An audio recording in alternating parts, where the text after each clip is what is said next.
আপনাদের দাম্পত্য জীবনের কোনো বিষয়, আপনাদের কোনো সুখের অতি আনন্দের বিষয়, নিজেদের বিষয় কখনো কারোর সাথে শেয়ার করবেন না। বিবাহিতদেরকে বলতেছি, আপনাদের প্রাইভেট লাইফের কোনো কথা শেয়ার করবেন না।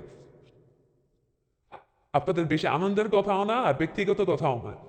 ব্যক্তিগত কথা শেয়ার করার গুণা স্বামী স্ত্রীর একান্ত ইন্টিমেসির যে ব্যাপারগুলো, এগুলো কখনো প্রিয় ভাইরা শেয়ার করা যাবে আ- আর বেশি সুখের কথাও শেয়ার করবেন না। ঝগড়া লাগলেও শেয়ার করবেন না। দেখবেন এটারে আবার হুসকে দেয় অনেকে। আছে না নাই? খুব সুন্দরভাবে এসে বলবে, ভাবি ভাবি কি হয়েছে বলেন বলে। এরপর আপনি একটা বলবেন, এ বুঝাবে ছি ছি ছি এত খারাপ কেমনে করলো ভাই এটা আপনার সাথে। আসলে ভাই আপনার মতো একজন মেয়ের যোগ্যই না।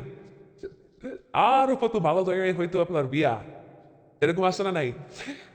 এরকম যখন ফুসলাবে, আপনি তখন শয়তান দেখার নিয়ত করে ওই মহিলার দিকে একটু তাকাবেন, কারণ এটাই শয়তান। এটাই কি